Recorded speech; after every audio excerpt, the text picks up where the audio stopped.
If you're interested in buying the Retroid Pocket G2, pause for a second, because for about $10 more, the Retroid Pocket 6 looks like a way better buy.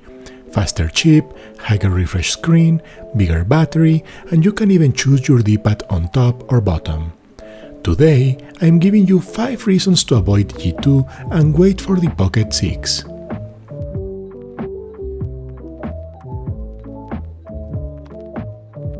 Hey, welcome back to the channel. Here I cover handhelds that you can actually live with, comfort, performance, and value. If that sounds good, subscribe and check the links below for more details on every device I mention. Let's dive in.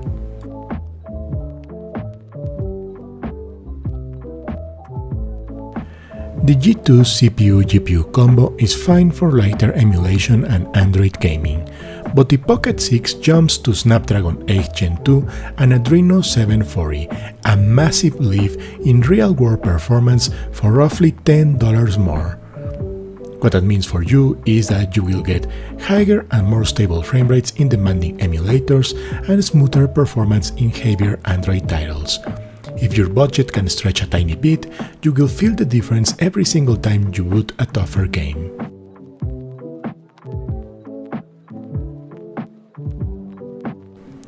The G2 is capped at 60 Hz. The Pocket 6 steps up to 120 Hz on the same AMOLED screen.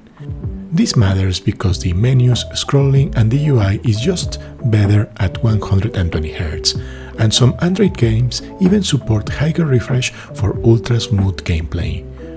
Not to mention, once you get used to 120 Hz, going back to 60 Hz feels sluggish, especially on a device you hold in your hands for hours.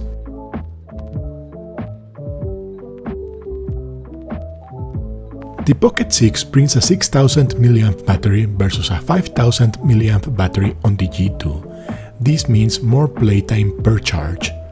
You also get Wi-Fi 7 on the 6 versus Wi-Fi 6 on the G2, which is a little overkill today, but great for future-proofing and lower latency streaming down the road. Plus, the Pocket 6 offers 8 gigs or 12 gigs of RAM and 128 or 256 gigs storage. The G2 is locked to 8 gigs of RAM and 128 gigs of storage. If you care about lifespan and resale value, those extra options matter.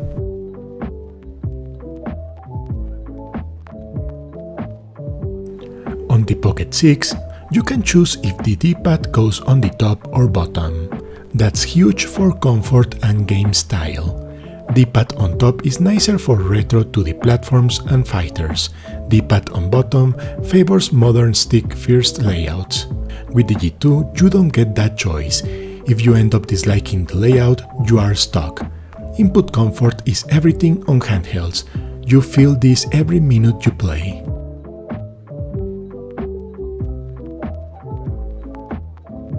The Pocket 6 8 Gen 2 gives you more consistent performance, better Switch Lite expectations, and headroom for future emulator updates that get heavier and not lighter. If you have ever bought a device and hit the wall on your favorite titles, you know how frustrating that feels. The 6 delays that wall.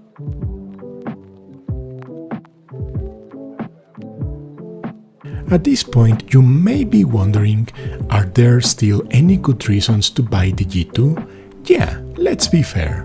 Android 15 on G2 is newer than Android 13 on the 6.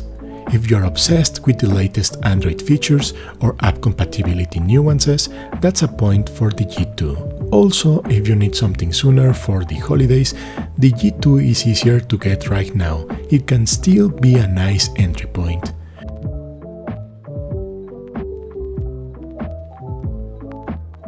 You want PS2, GameCube, and Wii to feel effortless, not borderline. You care about 120 Hz smoothness and premium feel. You want more battery and future-proof wireless. You are picky about D-pad placement and you want to choose. You plan to keep this device for years and don't want to hit the ceiling fast.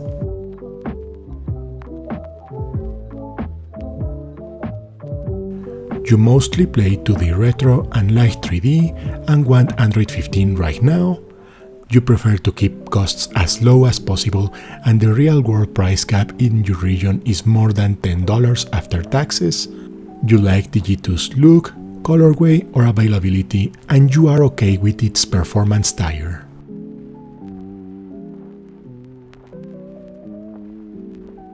If the Pocket 6 is truly about $10 more for you, then honestly it's not a fair fight.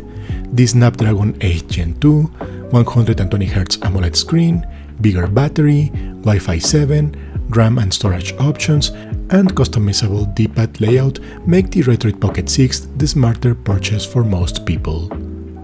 That's why my recommendation is to avoid the G2 and wait for the Pocket 6, especially if you care about performance, feel, and longevity. If this helped, hit like so more retro fans see it, and subscribe for practical, no-nonsense handheld reviews. Got questions about your specific use case? Drop a comment and I will help you pick the right device. And if you want to support the channel, check the links below for more info. Those help me keep making videos like this. Thanks for watching.